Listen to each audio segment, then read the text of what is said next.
Voilà, je vous présente Cratégus, aubépine, baie d'Orne, un des plus beaux que j'ai jamais vu. Regardez-moi ça. Cette aubépine, c'est Cratégus, qui est stimulant cardiovasculaire, qui permet tellement d'amélioration quand on a un problème cardiaque ou un problème rénal ou pulmonaire, parce que les vaisseaux sanguins se remettent à vivre et à reprendre leur élasticité. Oh là là, regardez-moi ça.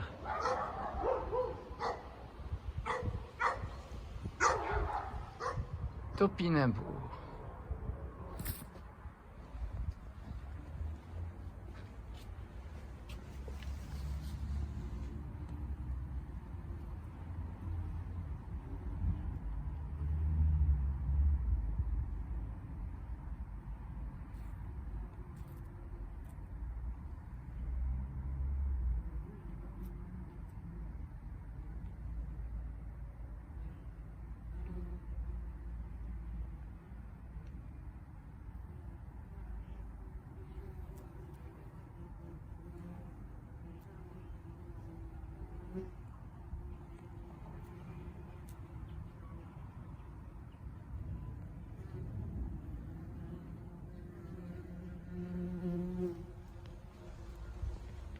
Je vais vous parler un tout petit peu des guêpes.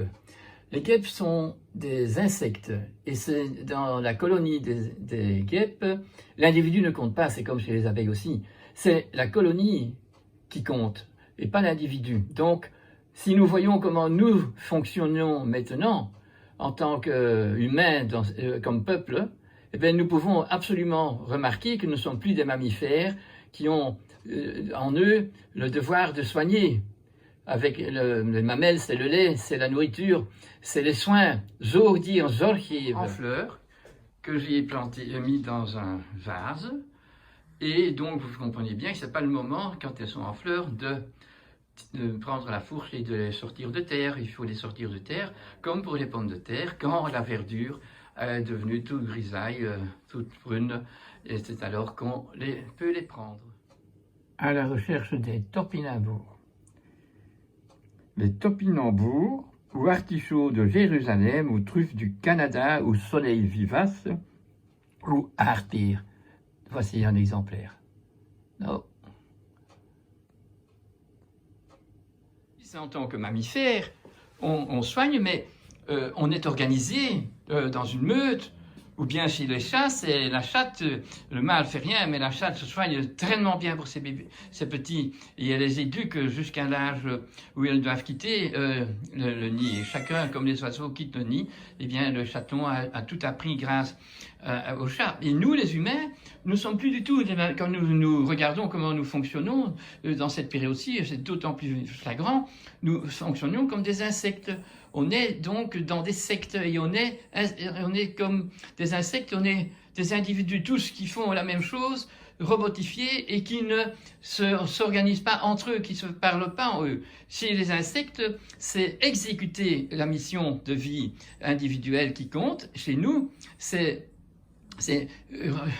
nous sommes des êtres spirituels, donc des entités spirituelles qui doivent sur place, pendant leur vie incarnée, soigner à participer au plan de cette création. Et nous sommes les seuls qui avons l'occasion de pouvoir entrer dans l'imaginaire et de ce fait de savoir devenir raisonnable et comprendre la raison des choses et donc participer à l'élaboration d'un monde qui est tout à fait évolutif. Alors, ou bien on évolue parce qu'on fait comme il faut, parce qu'on cherche et on discerne bien, ou bien on abandonne et on devient des insectes comme nous faisons maintenant, des grands égoïstes, parce que c'est ce que nous sommes devenus, et on a laissé faire tout ce qu'il ne fallait pas, et maintenant nous faisons non plus pas ce qu'il faut pour guérir.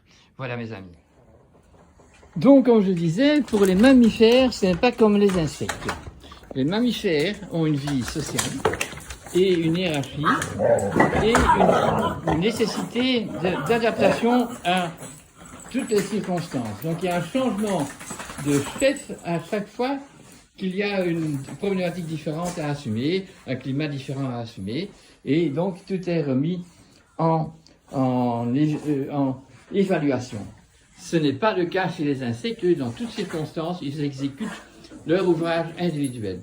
Pour les humains et tous les mammifères, le troupeau, la horde, la meute, elle s'organise et à chaque nécessité, on revoit les phénomènes et on a une hiérarchie qui répond à devoir donner le plein pouvoir de décision à celui qui, dans la circonstance même, est capable et a déjà prouvé sa connaissance et sa capacité.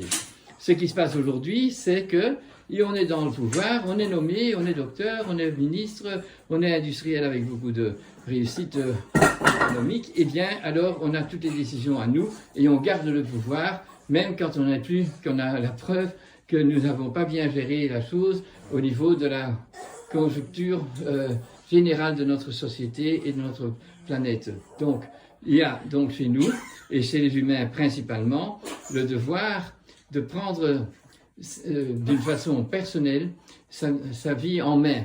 Il faut renaître, on est né comme un mammifère qui devrait suivre ces règles-là au minimum, mais on a abandonné toutes les règles du mammifère, de l'animal qui vit selon les devoirs de sa biologie, et nous avons pris en marche tout le circuit pour tout faire, pour avoir une vie facile, pratique, sans tenir compte des effets secondaires et de la pollution que ça amène, et du fait que si on peut faire des grands riches quelque part, on fabrique des millions et des milliards de plus de gens pauvres, d'enfants qui vont crever, et bientôt nous tous ensemble, si on continue à évoluer, à faire une décadence magnifique pour certains dans cette pétrochimie et dans cette pollution technologique qu'il y a, parce qu'on ne veut pas voir les effets réels, on ne veut pas mettre en évidence que pour arriver à tout ce qu'on fait aujourd'hui, on a besoin de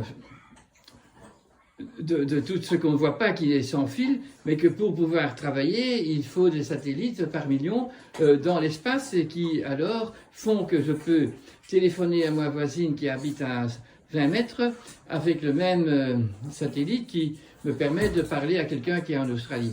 Donc nous voyons que nous sommes aberrants, tout à fait aberrants, et que nous voyons aujourd'hui, dans cette situation de crise, que toute l'économie et toute l'écologie est en déficit et en grave problème, et que c'est à nous, chacun individuellement, de se recréer une volonté, un vouloir, de réadhérer à une vie saine. Et que pour ça, il faut payer les pots cassés et réparer comme on peut tout ce qui a été fait, même pas par nous, mais peut-être par des ancêtres ou par des gens qui étaient au pouvoir et qui ont malencontreusement continué dans cette situation. Aujourd'hui, il faut voir les choses clairement et on a besoin d'un repentir, de sacrifier sa vie pour ce qui est sacré, et ce n'est pas du martyre de faire les choses convenablement ou d'essayer de trouver les moyens de faire les choses convenablement. Je vous remercie et je souhaite une très bonne nuit.